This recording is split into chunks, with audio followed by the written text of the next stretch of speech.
چرا فوتبالبازان از حد زیاد توف میکنند؟ در جهان فوتبال حادثات زیادی را شاهد شدن ممکن است، اما سبب افلاس کنی زیادی آنها در چی باشد؟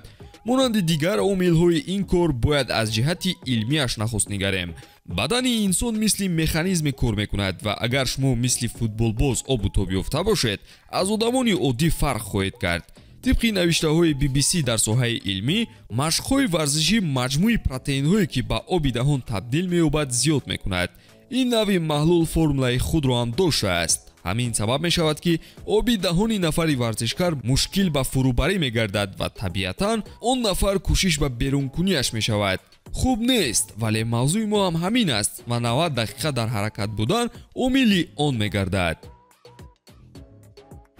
دوستان، навори мо бо дастгирии ширкати 1x омода шудааст. рақобатҳои футболӣ ва дигар навъи варзишро бо хизматрасониҳо ва коэффициентҳои баланди ширкати 1x боз ҳам ҷолибтар гардонед. он ҷо регистратсия осон буда пардохт аз тамоми гӯшаи канори дунё бароятон дастрас мебошад. ана барои обуначиёни канали футбародарон бошад, иқдоми махсус омода намудаанд ки дар аввалин пардохт бо пумакоди тачфут ба ҳисоби шумо то $100 бонус дода мешавад. силкаи заруриро дар комментария мегузорем. ба ҳама муваффақият. сабаби дигари бисёр туф кардани футболбоз ин аз мавқеи онҳо вобастагӣ дорад. масалан дар Англия ҳаво хунук аст ва тамрин дар берун барои нафаскашӣ бо бинӣ маҷбур месозад. пеш аз ба шушҳо рафтани ҳаво он бояд дар бинӣ коркард гардад. ҷамъшудаи ҳавои ғализро бо саливаи деҳон бояд берун баровард. вой бар ҳоли онҳое ки дар Манчестер ҳастанд. онҳо нури офтобро дер мебинанд. бозингарон низ маҷбур мешаванд ки зуд аз доруҳои махсус истифода баранд. аксари чунин доруҳо бошад ба истеҳсоли зиёди салива дар даҳон оварда мерасонад. дар вақти давидан бошад аз одатӣ дида зиёдтар туф мекунанд.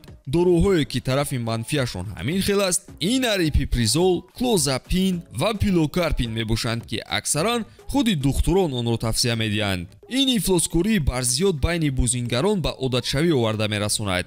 аксаран берун аз омилҳои илмӣ футболбозон чизе ки нанӯшанд онро зуд мебароранд. қариб ҳар бозӣ инро шоҳид шудан мумкин аст.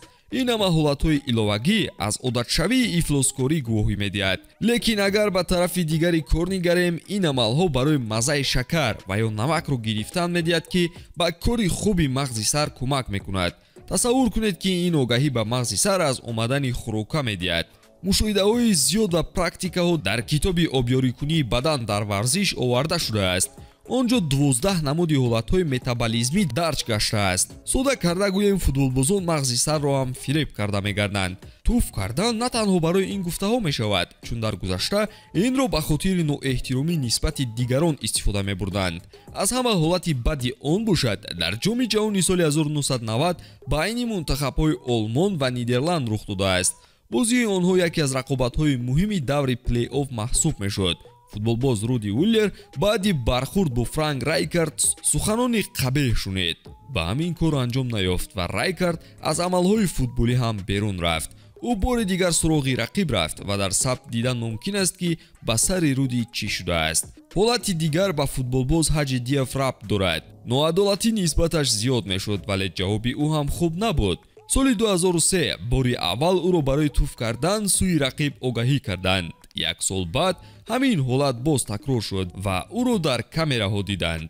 худи футболбоз ҳам қайд мекунад ки бо сухан ӯро касе дарк намекард ва ӯ маҷбур ба чунин амал буд. ин гуна узрхоҳиҳо ҷое қабул нахоҳад шуд. ҳатто беҳтарин футболбозони таърихи футбол қоидаҳоро бояд вайрон накунанд.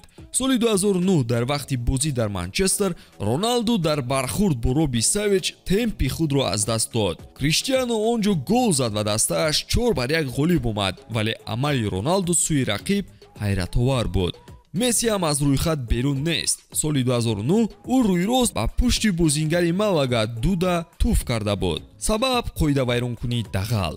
дар охир бошад ду бозингари дағалкор дар таърихи футбол. дар дерби Мадрид соли 2012 Рамос бар қасд сӯи Диего Коста баъди бархурде туф карда буд. дар ҷавоб бошад Коста оби даҳонашро ба даст гирифта сӯи Рамос ҳаво дод.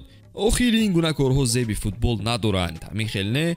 агар ба ин гуфтаҳо розӣ бошед, дар комментария фикри худро қайд кунед. ба ҳамин тамом дӯстон, то наворҳои баъдӣ хайр.